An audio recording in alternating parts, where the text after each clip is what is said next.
Recording in progress.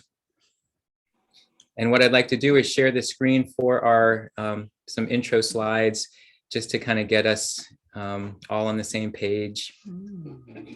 So this is our, as I said, our fourth Empower Hour. So thank you all for joining and being a part of this. This topic is eating the earth. And this is recognizing Earth Month. And it's as much about eating from the earth as what we're doing to the earth with some of our behaviors of kind of chomping into the earth's resources. So I wanted to be able to have kind of some multi-level talks about what does it mean to inhabit this planet? We obviously have to nourish from it, but are we overtaking?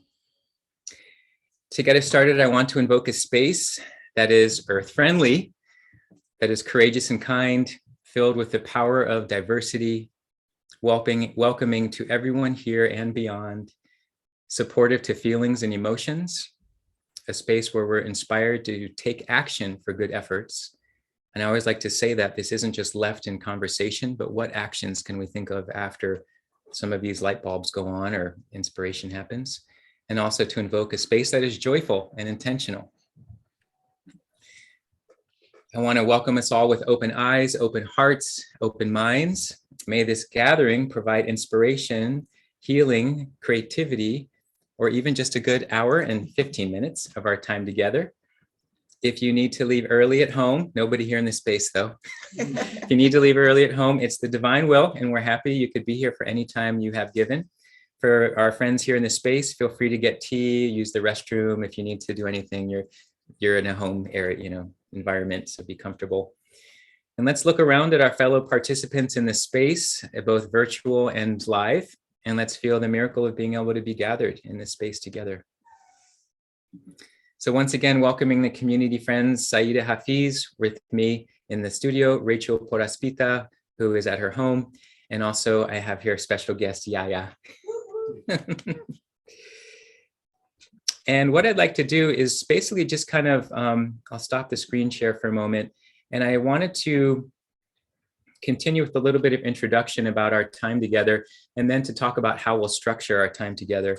And so again, welcoming everybody that came in at home, where you are. I know there's a couple of friends that are in this space here. I think I have to continue wearing my glasses. A couple of us here that I've been talking about the plant-based journey with and helping to bring inspiration. And so I'm hoping that this will potentially increase the why would we want to, lean into something like this. So as I mentioned earlier, some of this talk will be about very nuts and bolts. What does it mean to have a plant-based diet? And what is the difference between a diet and a lifestyle? And then some of the other sharing I'd like to do is about our relationship with the earth. Sometimes what I feel like we hear is we need to save the planet. The planet is suffering, but truly the way I think might hit more at home is to realize the planet is going to be able to recover itself. It's ourselves that we need to save in one another, because if we keep depleting resources, we're the ones who are really going to be suffering in the end, and maybe are the next generation and the next. And this is everything from resources that we use for transportation to resources for farming and making food available on our tables. So I feel like there's a very integral message to how we can talk about this as a journey around honoring the earth, honoring ourselves as human beings, as inhabitants of the earth. Sometimes I think we own this earth, right? But truly we are the tenders and maybe caretakers of the earth. And I believe that's really more how the Native Americans thought of this whole journey and this experience, was that it's, let us do what we can to honor and support the earth's natural wisdom. It's way, way older than we are. We're these young little blips, in time that tend to think we have all the power. So that kind of humbling to me has only come through a practice of yoga or some type of spiritual centering practice that reminds me that I'm more of a humble participant. And when I think of it that way, there's less grasping and maybe even less attachment to it going a certain way. I'd like as much of this to be about us sharing with you as it is conversation. So if you all think of things, please put them in the chat, or if you're here in the space, feel free to raise your hand or get on your phones and chat. No, just kidding. You can, we're gonna, let this be conversational. It's awesome that this is the first time that we're doing this in a live setting, including being online. So I'm also very happy that gets to happen, thanks to Saeeda. I wish we could fly Rachel here. You're not too far away, but we also, are honoring the way that this magical system can work. It's both live and online. So from here, I'd love to let each person of the guest panel kind of say hello and introduce themselves. So if I could, I'll switch it over now to Anjali. Why don't you start? Just say a little bit about yourself, take a couple of 2 or 3 minutes and share about your journey of being plant-based and anything else related. So hi everyone, it's good to see all these faces that I know here.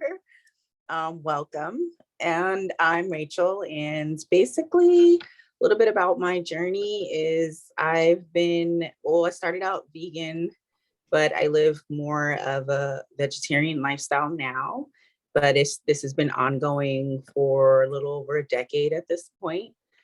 And I would say that I originally got into this through what Mukunda mentioned. It started out as sort of a mindfulness yoga meditation practice. There was some extreme stretching in there that I was doing at the time. And I think really it started with the yoga, which kind of led to when you're doing deep stretches and asanas, your breathing practices. And then you start from there to kind of turn more inward, and slowly ideas and consciousness was opened up even more. And that led me to a book that I read called Skinny Bitch. I don't know if anyone's ever heard of it. And I read it too. Small, short, easy read, but it's a no-nonsense guide to cleaning up your diet, so to speak. But I took from it ways to clean up your lifestyle. And that book basically is more hardcore on vegan lifestyle, which is why it started out vegan for me. And I already mostly had a healthy eating lifestyle, but I just decided to clean it up even more. The book challenges you to sort of go on a 30-day challenge of a vegan lifestyle and see how you feel afterwards, along with giving you tons of facts and things to think about with the way, humans utilize our resources on this earth and basically eat our way through the planet. How we source things and how we treat our animals and various things. And so I went on this 30 days and I started feeling really good. And within those 30 days, I was also meditating even more and researching, just doing, watching lots of documentaries, reading lots of other books and various things. And from there, you just sort of start to realize the changes, that happen in your body, as well as the way in which we're treating our planet and our animals. And after I felt better, I just kept going with it. So that's basically how it all started.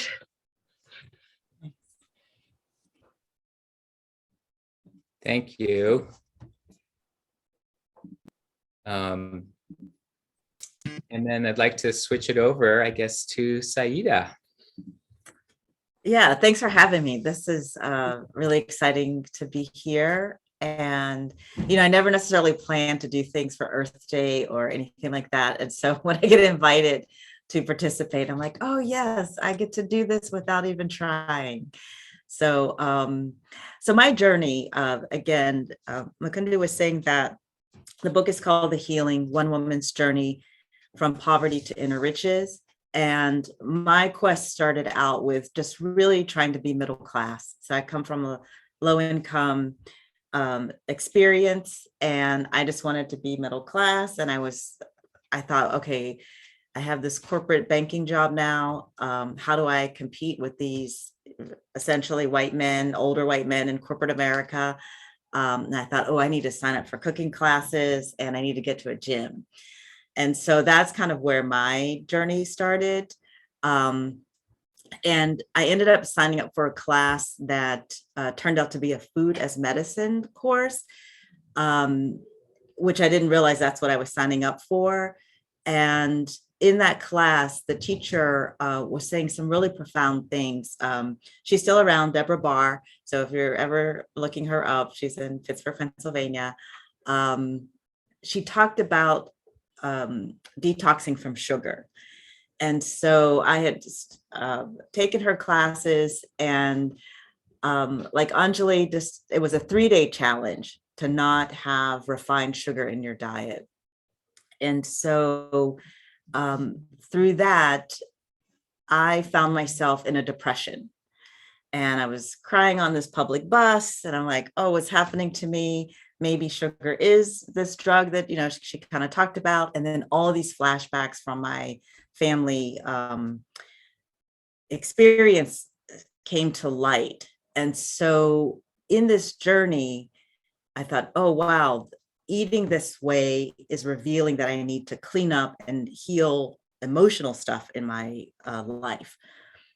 So there's that chunk of it. And at the same time, when I joined this health club, I was taking yoga, and I didn't even know what yoga was, but I was led to it in some way, thinking like, oh, I was supposed to take it in college, but didn't. And then finally joined this health club. They had yoga, and started to have some interesting experiences in that class while not being able to do that class very well, or like even hold the postures. How this leads into plant-based eating is what ended up happening to me was that the more I understood about what I was eating, it just so happened to be healthy for me and the planet. Like I was not on this thing of like trying to be plant-based or healing the planet, but I just had this experience of, oh, if I do what ultimately is good for me, it's ultimately good for the planet. It's a higher good sort of motivation. And again, I was just trying to live a middle-class lifestyle. And that happened eventually, but it was so, I guess, fascinating to now connect to the vibration of what you're eating, because the foods that essentially I eat mostly are alive and vibrating. And that's how I wanted to feel. I didn't want to feel this dead, numb person from overconsumption of sugar or animal products. So it was very selfish. And it just turned out that it's helping the planet. So that's how I go for it. Thank you. Yeah, thank you, Saeeda. Well, I love scooting a little closer to you to get the camera here.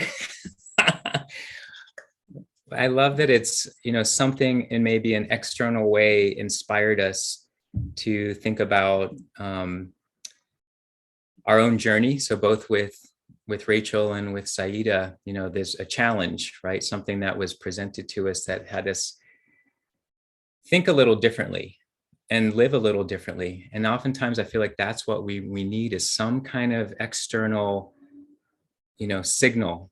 And whether it's for our own personal gain, or we think of it and already we're thinking in a larger context. And it's why part of why I love, sharing these kind of talks is like, okay, often it's times like this, through conversation and then hopefully educating one another on things that we go, oh, maybe this could be useful. And if I were to just give it a try, maybe there's some kind of light bulb, goes off for me. And so I just really love hearing that, thinking of that as a common denominator with the two of you. But what I'm curious about, how have you been able to sustain that, and how do you stay inspired when it might have been a personal journey, but then I know for myself, that's how it also started, but then it almost wasn't enough. Like there needed to be some other purpose or reason. So I don't know if either of you have anything to speak about that in that way. Yeah, go for it, Steve. Yeah, I mean, it's still personal, but the personal is that we're connected to everything. So it's not in isolation. The more, I'm eating things of a higher vibration, then I don't see myself separate from you or separate from you. And we're all, connected together. And if we're doing things that ultimately hurt the planet and can't breathe the air, that doesn't help. That's not a good world for me. And so it's not good for any of us. And it's a constant checking in. And that's what I like the part about meditating and experiencing that, because, if I eat something that I was eating 25, 30 years ago, it does not make me feel the best. And even I have to tell you, I go to farmer's market and there's these one particular falafel chips that I wanted. And I thought, that's not going to even make me feel the way that I need to feel and want to feel going forward. Because at that time I knew I wasn't going to be able to control the portion of it. So I thought maybe I'll get it at a different time. And so there's all this, biofeedback, because we're not separate from our planet. Absolutely. And so that's where I go from it in an expansive mode. I love that. Rachel, anything on your side? Yeah. How do you sustain it? So ultimately, that's the question. I think that what happens is it goes back to the basis of this mind, body, soul connection and the conscious choosing of what foods you're going to intake, right? And every time there's a choice.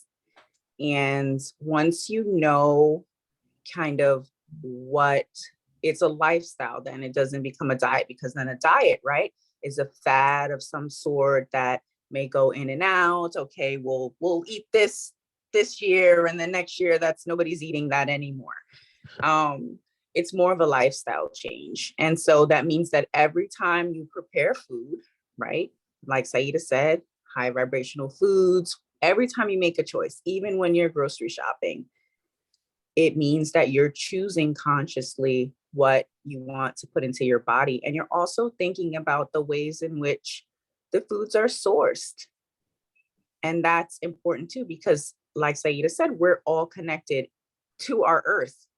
And do I think the earth could survive if humans cease to exist? Absolutely, because it would probably actually be better off. It would regenerate itself and it would be this beautiful planet that no one would inhabit. It would be so green and the ecosystems would all come back to life.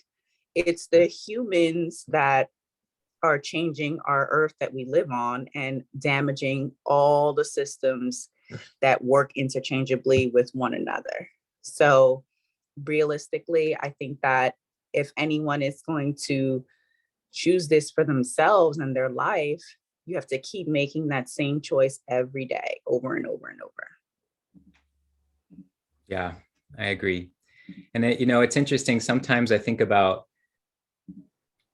the way that I talk about this would be,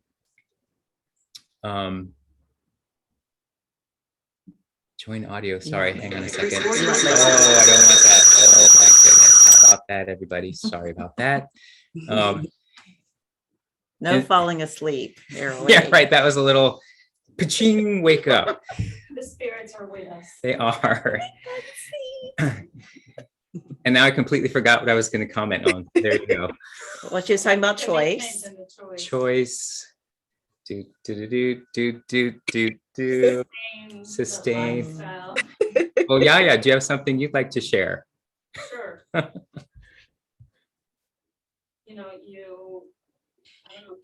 Can you guys hear me at home? Yeah, they can hear you. Okay. So you asked about how you sustain it, and I think like everything else that you do in life, first of all, you make a choice, and then you make a commitment. And by committing to this lifestyle and realizing this is actually something that is benefiting me, it doesn't seem like a task or something that you need to sustain. It's just how you live your life. It's, you wake up in the morning and you don't think, oh God, I really want to eat meat today. No, you just wake up and you live your life and you choose to eat food that is better for you and better for the environment. And if you do have challenges or trigger foods or things that you know are more challenging for you that you really want to eat, you either don't buy them, or, you know, if it's an addiction, you just remove yourself from that situation. You know, if you really love steak, then you're not going to go and hang out with your friends at a steakhouse because that's going to be a little challenging. And I think that's what kind of goes back to like cleaning house. You know, you naturally remove yourself from certain environment, and then also certain people that surround you, you will choose to remove yourself from that environment as well. And maybe if the main things that you used to do together was go to high-end restaurants, you know, to get a steak or chicken and waffles or something like that, then your Sunday brunch is going to be completely different, and you will do something else with those friends. Or hopefully you will inspire them with your own journey and your own success story.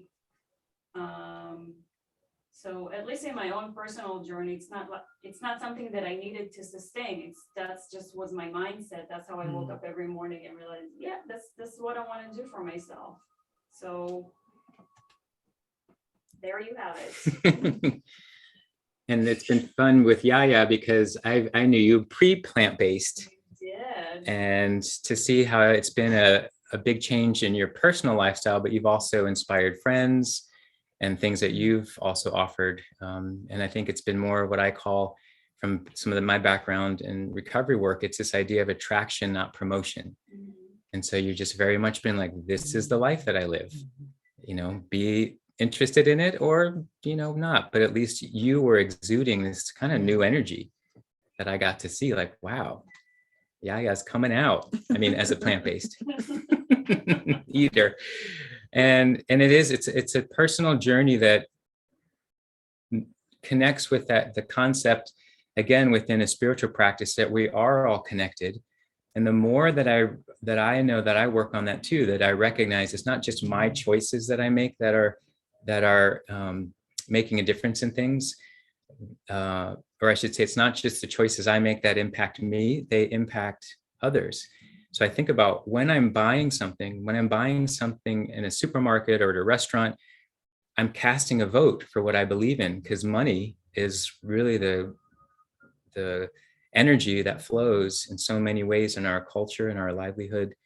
And so if we are supporting things that continue to perpetuate harm, that's what we're involved in. You know, if we're trying our best to support industries that are fair trade, that are local, that are supporting small businesses or other people who are seeing sustainable practices, then I feel like that can grow. And eventually, you know, sometimes we talk about the price of a plant-based lifestyle. Some people think it's prohibitive because you can go to McDonald's, you can go to the supermarket and buy a whole chicken for, you know, I don't know how much, but it seems a whole steak for probably less than $10. Whereas if you buy some organic produce, it can feel like, how can I do this every night? But I think once we start supporting more and more of local farming and local economies, some of that will start to shift so that there is a larger production of natural foods and resources, rather than them being the, you know, harder to get or the anomaly. I also think about, where are we spending our money? You know, sometimes we're cutting costs on our food, but we're buying other things that we have to ask, do we really need them? And Saeeda and I, we were talking earlier about just feeling so, you know, a sense of success and even a richness in life, that we feel we can buy almost any food that we would want to eat, because that's where we intentionally put some of our resources. And, you know, instead of buying expensive cars and things we maybe don't need, it's like, I feel I can kind of eat whatever I want because my general lifestyle is pretty modest. Yeah, when I started this, because my friends thought I was nuts. They're just like, what? You're buying this? You bought a, you know, I guess a Cuisinart before you'd buy a TV. And, you know, so there's all those different things. And I had a motto of, I'm going to spend more of what goes in my body than what goes on my body. Because my friends were decked out with all the clothes and shoes and just had everything. And so I just flipped it of like, oh, I want to spend more on what's going to go on the inside as opposed to the outside. And that helped me a lot. And so I just told friends, probably going to see me in the same outfit, well and often, but this is why. And, and hopefully it'll be a quality material and outfit, but I'm probably going to be wearing it a lot because I'm going to spend XYZ on the foods. I did want to answer a little bit about the sustainability, and I don't know if other folks want to chime in and have other things to say, but I was really thinking about this talk today in the sense that we as human beings, we have had a lot of successes. Like we have really rich people problems. Like, oh, wow, we get to have these different choices around food and how we want to live, air conditioning versus not. And it's because we've been innovative and we've created a lot of successes for ourselves. And so I remember when I was teaching at Carnegie Mellon and teaching yoga, that part of my meditation inwardly was to activate those students who were studying like art and mechanical engineering, that they would come up with solutions around how we were harming the planet. Because a lot of them were conscientious of like, I don't want to just create another thing that's going to do another thing to create all this money for someone else. And I said, you have the ingenuity to help shift that, to create a product that's going to change things in reverse in terms of always having the convenience or the shiny new thing. The thing that you actually get to create can help save us. Like I was thinking about the Roomba the other day, and I thought, oh, I wonder if they're going to use the Roomba to detect the 100,000 landmines that have been planted in Ukraine, so that nobody has to have that sort of explosive thing around happening, with our loved ones. And so that's where my mind goes of like, there's so much ingenuity and creativity out here that we all have as humans to shift this balance so that we can eat foods that are whole and local and that aren't highly processed, right? We know we can do the highly processed stuff really well. Now let's shift it and be creative on the other end. So that's kind of where I am with the sustainability. I think that's awesome, the creative component to remember and bring that in. I think that's often is missing. And so many people will just follow what they think is what we're being told. This is what you should eat. This is how you should buy. And it's sometimes challenging for the creative part to come in, but that's why I enjoy when we can talk like this. Yeah. Aiden. The creative part really resonates with me. I think that you see in media and print advertisement and in film on television a lot, the advertisement where like a cheeseburger literally falls from the sky or the top of the frame into the center and sort of lands. And that's like this iconic image. And I wonder, why isn't there more art that is featuring people eating? Something that you don't see in films a lot is characters actually eating the food. They have a plate in front of them, but it's more like a prop than it is. Yeah. And I understand the problems of storytelling, not stopping to eat, but it's almost like in art, and especially in the visual arts, we should see more representations of people actually eating these plants and enjoying it, and also a sort of aesthetic of the vegetables and the different herbs and spices and ways of approaching a plant-based diet that is as recognizable and as appealing. I mean, I think we're seeing it more and more, but I would like to see art where food and diet is represented, even casually, not even as a statement, just integrated into the story. So. Do you think that's in the hands of artists or in the hands of marketing people?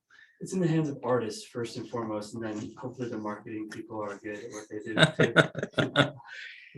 Yeah, for messaging and getting it out there. Anyone at home? I see people chiming in with your smiles. Does anybody feel like they want to share any thoughts or ideas, or also more here in the room? But I want to make sure to give you all an opportunity, especially if you have any thoughts on your own journey with plant-based, or around, how do we make this sustainable, or what are your challenges? Mia, were you leaning in? Yeah. Okay, yeah, I was looking for my buttons. Can you all hear me okay? Yeah. Okay. Guess I have a few things that's running through my mind, so I'll just pick one of them. I was scanning to see who was here, and it seems like everyone here has made it on the other side in that transition, the plant-based spiritual living. But I wanted to point out something like that's real, in that if you change anything about your lifestyle, there you would have to endure loss, right? Because once you shift something, it ultimately unravels everything else in your life for you to investigate and look at, and that includes relationships that you have that you hold dear, right? Stop drinking alcohol. Now all your drinking buddies are not going to invite you because you're not drinking with them. You're no fun anymore. You're the serious one who's always sober, right? If you're an addict and you decided to clean yourself up, like you no longer can be with the friends that you participate with, who mean a lot to you. So I think it's the same with transitioning to plant-based, in that if you choose this, and we talk about lifestyle, it's not just in the food and the shopping habits, it's in the people that you actually care about or have deep, meaningful relationships that might also potentially fall away. So I think that's all, like we're talking about it being on the other side, but the transition is a hard place to be. And sometimes you don't know how long that's going to take you, right? Because those attachments can be deep. It could have other, it kind of ripples out these attachments to a point where, like, again, you may not even though you like where you are, that you feel good about it, it's you're a completely different person, including, the people that you surround yourself. So I just wanted to point that out, and that, it's not a just kind of action. You don't just do it. It's a really intentional movement to change, and the repercussions that we're ready to face when we do. I just wanted to point that out. That's all. Thank you, Mia. That's Good good. points. Yes, I see Vitasha also raise your hand. Let's hear from Vitasha. Hi. So I've been struggling for quite some time between plant-based and a pescatarian diet. So I've been on the struggle bus for years. And now that I'm at this point in my life, what I realized, what Mia was just saying, it becomes a problem actually, because in my normal life, what do we do at family gatherings? We all eat the same food. And if I'm not going to bring my own dish, then I expect someone to make a concession for me. And how is that fair to the parties involved if maybe they don't live the same lifestyle as I do? So there's always like that struggle of the disrespect between my heritage and the respect that I have for myself of what I want to do, and finding the middle ground in between the two. But lately my struggle has been all of these different plant-based options that are popping up. And because we have this beautiful panel today, I was just wondering how you guys deal with that, because for me, I don't mind eating plant-based, but if a plant-based sausage, what is it made of? And better to just eat a carrot rather than a sausage that's made of all these other ingredients that are actually not good for my body. So then I end up going back to something I know. I know chicken is chicken, and my chicken, I don't know what's in this sausage patty or this stuffed sausage roll. Good point. Good question. Yeah. Do you want to comment on Well, that a eat little? real food, eat Yeah. real food. And who knows? I mean, read the label. Maybe the sausage is ground carrots and some stuff. I don't know. But yeah, check that out. The other thing about things being a problem, I definitely had some of that. And it's interesting when I make changes on a quiet tip, folks don't necessarily need to know that I've made changes. And then I just start observing like, oh, what's around that I can eat, or I'm bringing this dish into the space. And a lot of times, sometimes, you know, you bring a dish and before you know it, everybody's eating that dish and then you don't have enough for yourself because they love the option. Like that happens at weddings all the time. They don't order the vegetarian meal or the vegan meal, and then they see it and it looks delicious. And then they take the one that you ordered, and then, you know, you just don't have. So there's notes now at weddings, like don't take the vegetarian meal or the vegan meal if you didn't order it. So, okay, so that's one part. The other part too is like when I had stopped drinking, and I love the bar. I love bars. I love bars, and I love people and friends in bars, but I just wasn't drinking. And I'd have my little thing that I'd ordered, ask them to put it in a champagne glass or whatever it is, like the bubbly. And I'm always more fun not drinking anyway.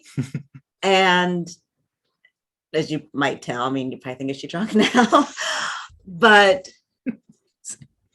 in fact, people have said it's even, I think it's in this version of the book, that they thought I was just wasted. They're like, look at that girl. And then my friends turn and say, well, she's not drinking.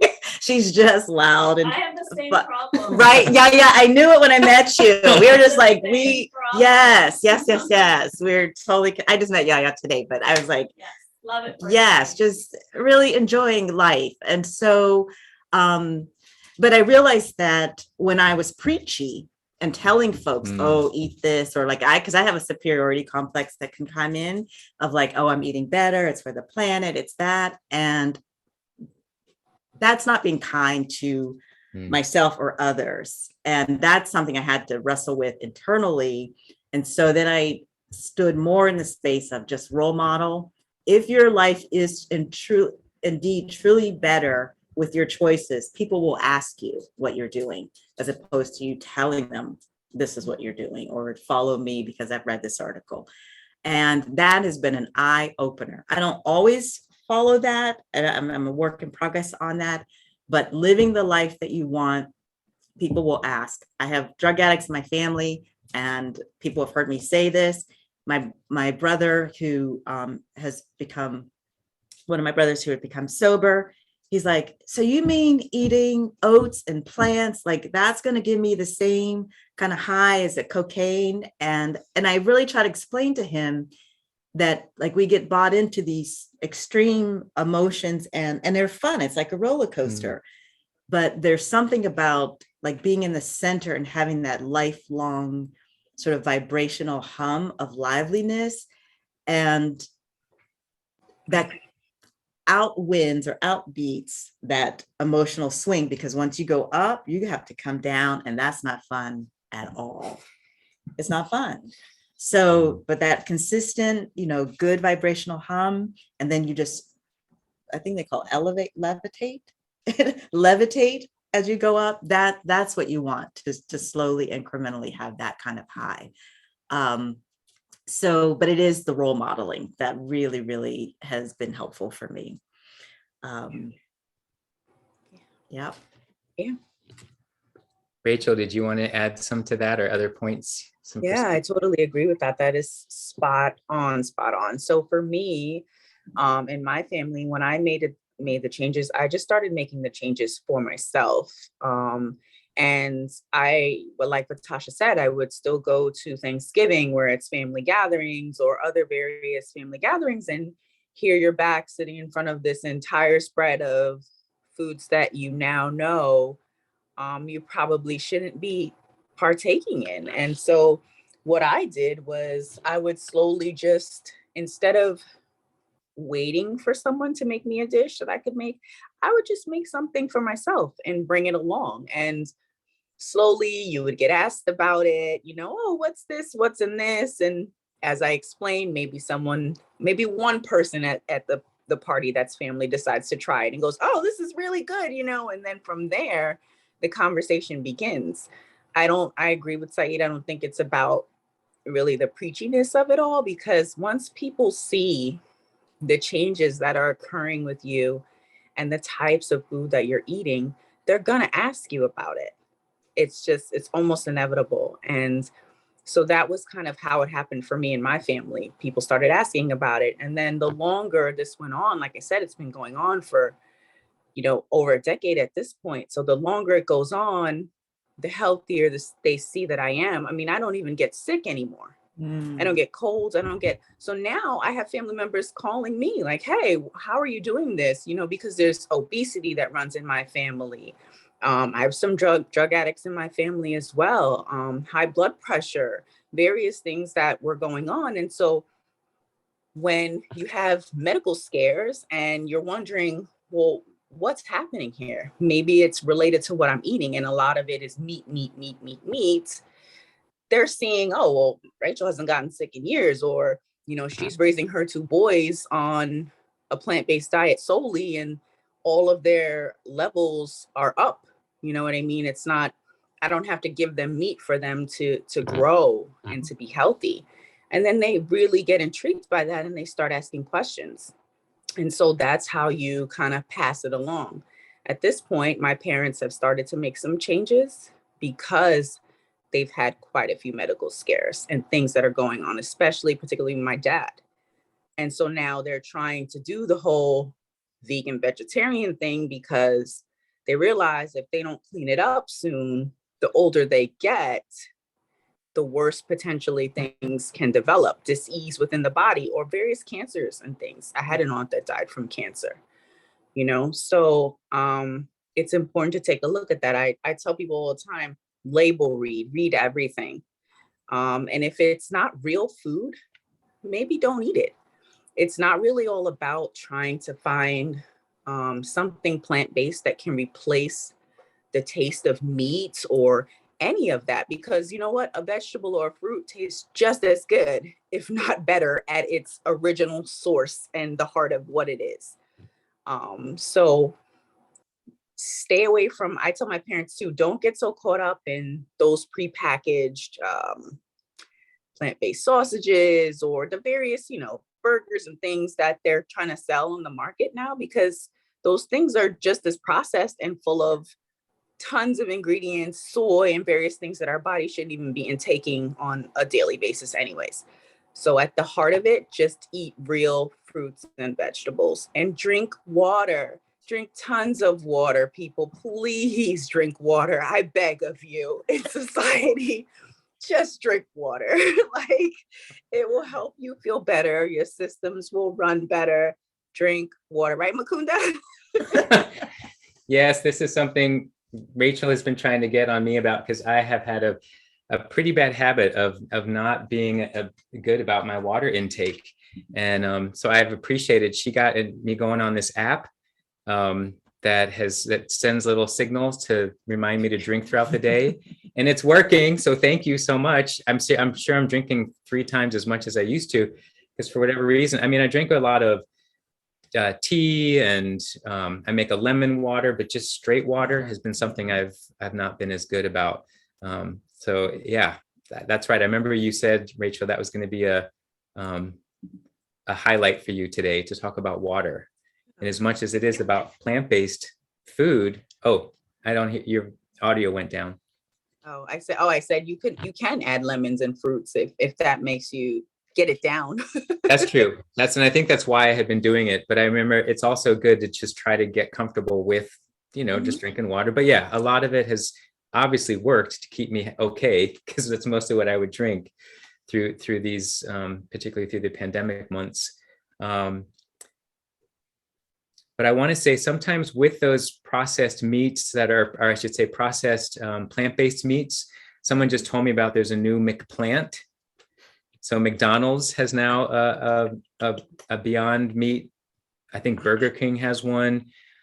Now, on one hand, I want to be frustrated by this, because it just seems like this is not the move, to try to think about, this is vegan. Oh, I'm being vegan. I'm eating a McPlant.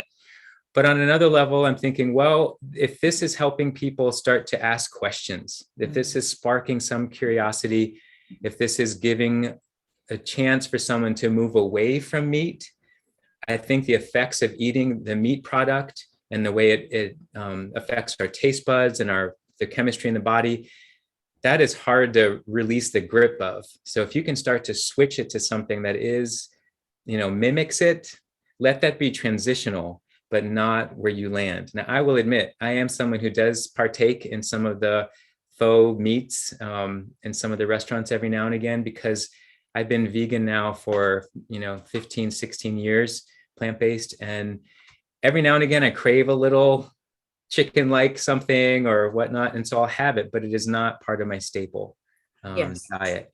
And so if we can think of it in that way, rather than, oh, they're telling me I can't eat anything, I have to just eat carrots and lettuce now every day. No, this isn't going to help some people make that shift.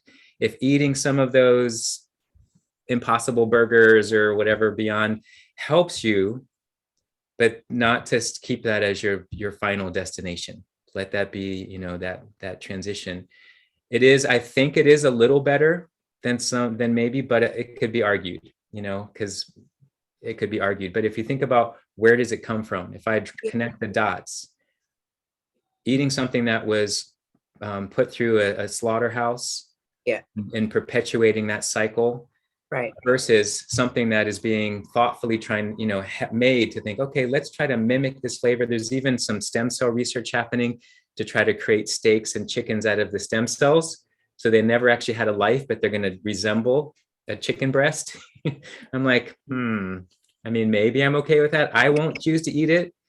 I don't feel like I don't have that craving, but if that's helpful for the production reason and minimizes what happens in the slaughterhouses, not just for the animals, but for the workers, then I'm all for it. Let's figure it out. Let technology run wild.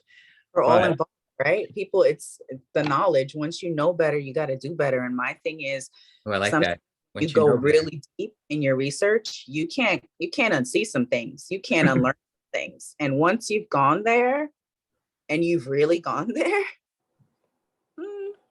you're going to think differently about that chicken or that steak that you once consumed, So yeah. It's funny. I have a lot of friends who don't want to see all that information. They're like, I know that happens, but I don't want to see it. And I'm like, well, that's interesting. Because that means you disconnect now at that point, because it's literally so heart-wrenching, and you can't see it and then go, well, I didn't just see that. That's why a lot of people choose not to go there. And I understand, everyone at different levels is going to get where they have to be, right? But it's pretty hardcore when you want to talk about the way we're trying to source our food, even with fish. We could go into, when you think fish, you say, oh, well, I'm going to have a little bit of fish. Fish is not even safe. So it's just, It's a process. I know. Well, that's where I think we're something like a practice that lets us get in touch with what is it that is serving us right now in this moment. And we're not looking for perfection. It's not a matter of like, oh, I'm going to just, my habit mind is so strong. It's hard for me to release from that to be able to just make this whole new switch. No, do it gradual. That's really the yogic approach, is what can you add to your lifestyle, not thinking even so much about what to remove necessarily. Mm-hmm. So you just work with where you are. And if it sounds like removing something is going to cause you to rebel, then just think, okay, what can I add? And I know Swami Satchidananda with Integral Yoga, that's what I saw from his teachings and writings, is that it's a matter of, like, let somebody continue to do drugs or they need to drink, whatever, that's fine. They can still come to yoga. Mm-hmm. And just slowly that practice is going to start to inform their body and mind in a way that they're going to start to see, oh, this actually does some of the same things that all this other stuff I was hoping would fill that hole. And once I realized I'm feeling more filled in a sustained way, then that other stuff you start to really sense, this is really temporary. When I get that high from some of these other chemicals or these other behaviors, it does not last. And I'm craving for the next one. So it's a real shift in the way that we perceive. And like Rachel, you're saying, like, once you see it or once you experience it, you almost can't go back.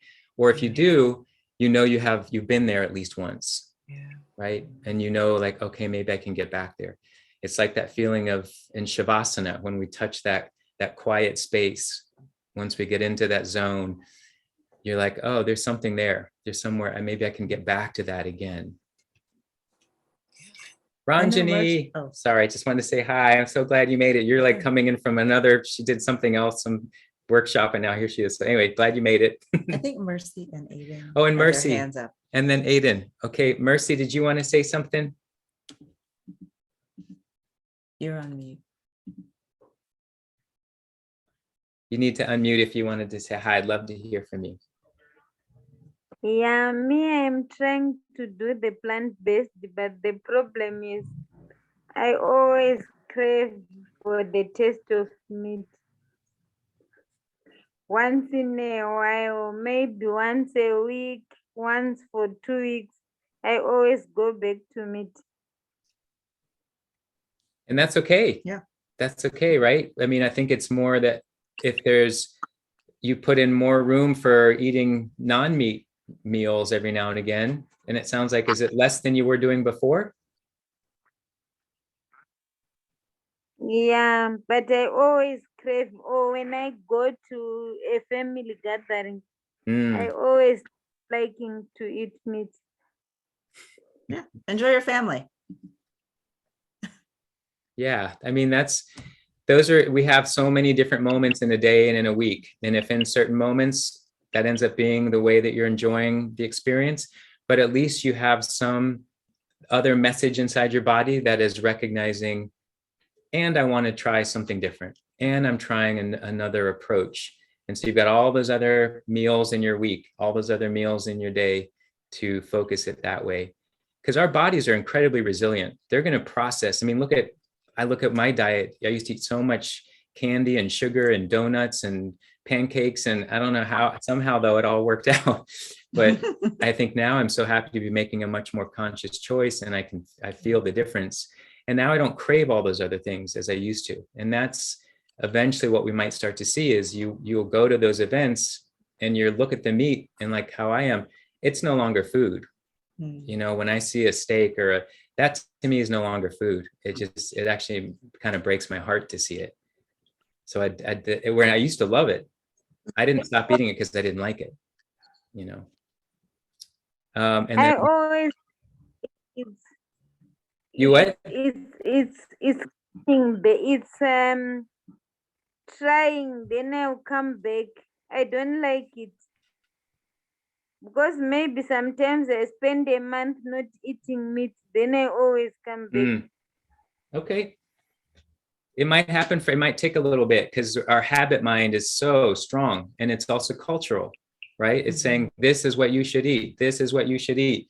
But I think if many of us have started to learn, the messages we're getting from the larger voices in our cultures aren't necessarily right for every person.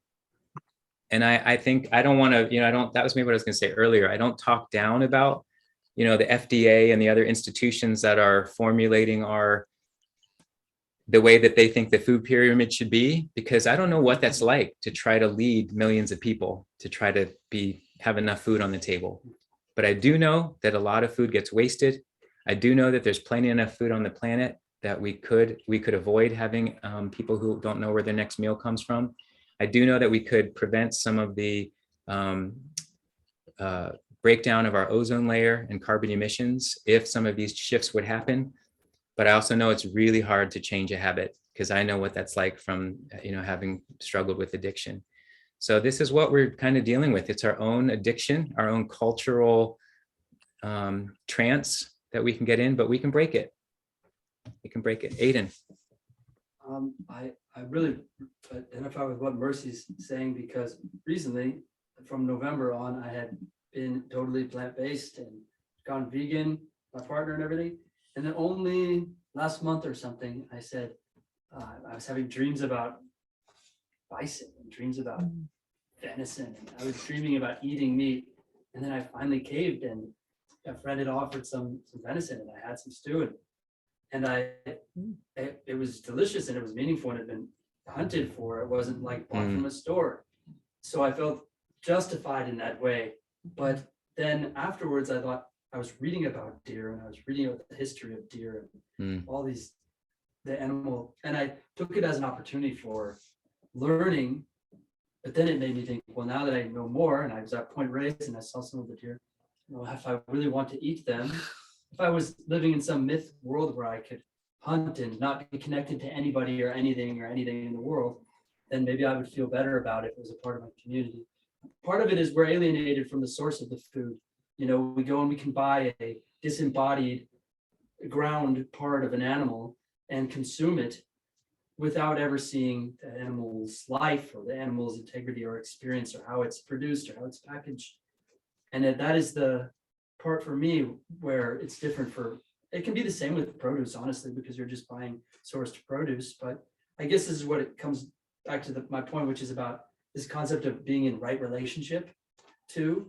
And it's why I was so intrigued by Rachel's point about water, because this, I mentioned this to Marc last week. I've been meditating on something a teacher said to me, which was that most of our bad relationships, or dysfunctional relationships, I should say, in our life originate in the true code source of the dysfunction being out of right relationship to water in particular. And this had to do with the cosmology of my teacher when he was teaching. But if we are to change our relationship to water in particular, my teacher suggests we can fix our relationship to the other elements, which then contain our relationship to the food that we eat. If we are ingesting drugs, for instance, smoking and tobacco and weed or cannabis ultimately relate to fire and earth, right? And you're breathing in a quantity of fire. So his solution for solving tobacco addiction, for instance, or cannabis habit, for instance, is being around large bodies of water and drinking lots of water and going to spas and, meditating around water and replacing that with water, And I guess I wanted to pose that question to people here because it's something that I'm struggling with, to use the word struggle that was invoked earlier as well. What are you doing to change? How do you see yourself in relation to water? And how does that relate to the whole question of the earth and being a tender of the earth, a tender of water?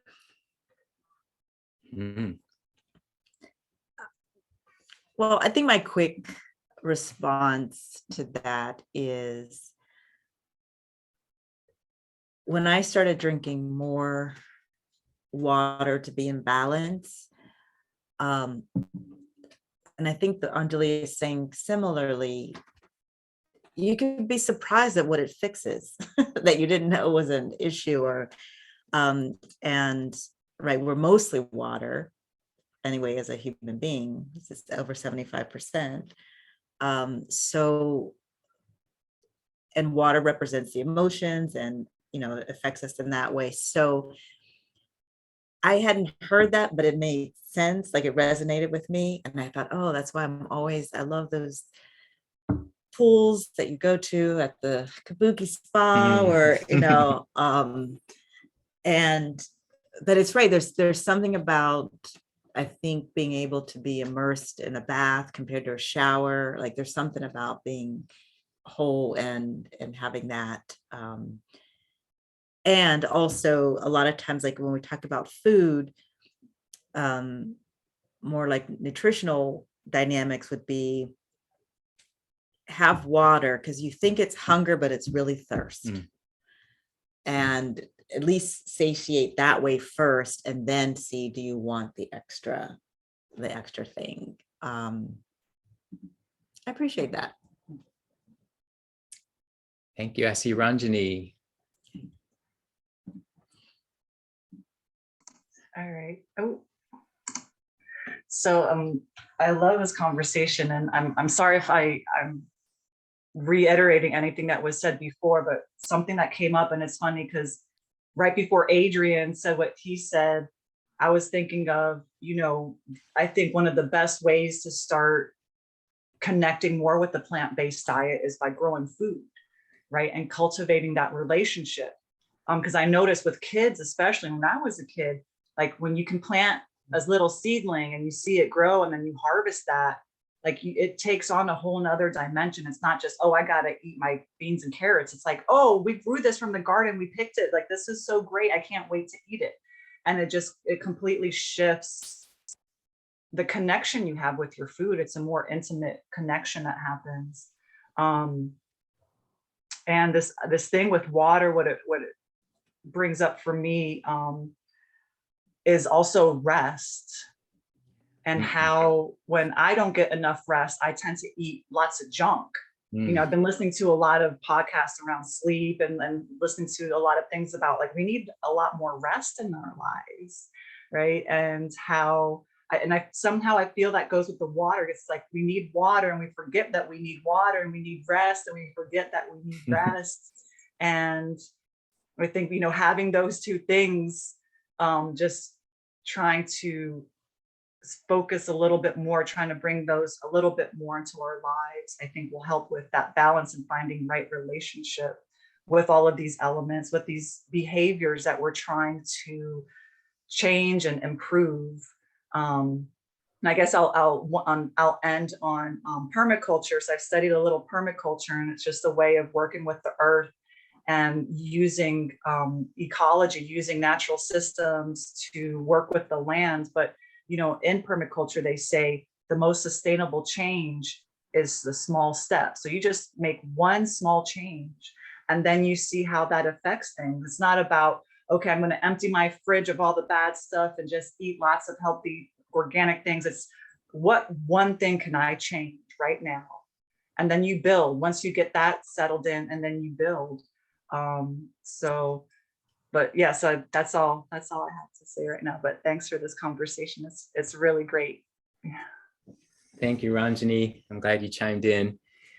We just have a few minutes left to, as we close in here, and this is, of course, could go on longer. This is certainly a run-on sentence for me in my life, that it is a continuing conversation always. And I love that you brought in rest. I love that we're talking more about water. And I think we can probably look at some of these other elements that do get neglected in our culture, and what can we do to nourish ourselves? And it's not just food, but it's what are we watching? What are we listening to? Who are we associating with? Again, how are we voting? By what we choose each day, from what we buy, where we buy it, who are we buying it from? Do we know the source, or do we just tend to turn the other way? If we tend to turn the other way, remember, it's not a bad thing, but just notice, oh, I'm tending to turn away. That's interesting. I'm going to sit with that. There's a lot of conversation about who has the means to do this, and is it something only for the wealthy? And that's certainly something I like bringing into this space, is that this is a human condition that has become polarized because of, you know, the access to some of these things. So the more we can talk about it, the more that we can recognize, where are my resources? How can I learn? What can I do with this? You know, these lentils and this spinach, and, you know, how can I do something with this that it becomes delicious and tasty versus drudgery and, oh, I'm taking bad medicine. How do we tap into the joy, you know, of an experience? And I think that comes, like with anything else, with practice, and it's, in a way, it's a discipline, you know, for the body mind. Does anybody else have any thoughts that they want to share as we're getting close to the end of this particular session? And maybe I'll go back to also my guests. Well, most of the world, I mean, we were mostly plant-based. I mean, meat was a condiment. We couldn't really afford it. Or if you did connect to it, it was like you had a little bit at a meal.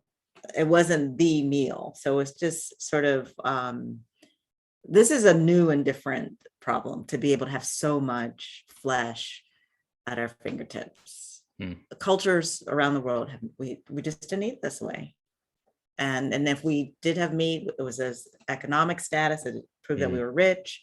So it's just all these different things. Usually we all just had grains, beans, greens, in the monastery, tofu, right? And breads, and that's what you had.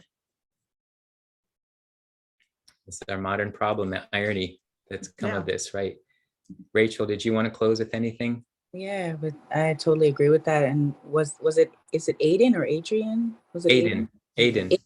Aiden was saying it goes back to that whole finding the right relationship, right? The balance with anything, and that's your food, your water. I don't think, like Saeeda said, we all were eating plants originally, and there was meat around, but mostly you had a relationship with that animal. Mm. You saw it from birth through its life to the point where you needed to maybe consume it, but you did so in more of an ethical way. And it's not to say that meat is bad. It's the commercialization of the meat and the way in which it's sourced versus the respect and the relationship that you've cultivated with the animals and the planet around us. And that's what's important to think about. Absolutely. Amen. I love that.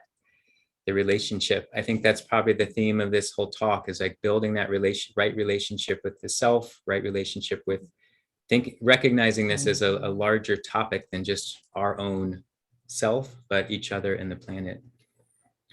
There's a movie called The Game Changers. I don't know if anybody has seen that. It came out in 2020, and it talks about kind of the protein part of this, like how much do we really need and versus how much has been told we need. So I think that's helpful if anybody's interested in seeing a documentary.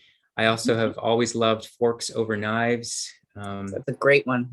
That's a really, yeah, and it actually shows people who have been through being on lots of medications, our whole pharmaceutical industry, conversations around that approach to wellness, to use food, to look at how food can change everything from heart disease to cancers, to physical abilities. So lots of things out there. If you just Google vegan and documentary or plant-based and documentary, some of them are definitely going to show more of the, harder things to watch, but most of them now are almost intellectual and definitely have the ecology part. So I want to thank again my guests that were here today. Special guest Yaya for coming into the house. Anjali, Rachel, and once again, super thanks to Saeeda for coming in to inspire this in person. Again, her book is called The Healing. Grab that book. Woman's Journey to Poverty to Inner Riches. I know some of us on here have read it, and it's like I don't usually like read so quickly, but I was like going through at night. Like next thing you know, I went through 30 pages, and I went, right. Oh, gosh. So it's just there's a lot to get inspired by learning about other people's stories. And I certainly have felt that way with Saeeda. More to come. Next month will be our conversation around Asian American and Pacific Islander Heritage Month. And I'm hoping some of you on here might join me for that one. And we'll see you all real soon. So bye to everybody here in the space. Thank you all for all of our guests for being here. Thank you. And we will see you soon.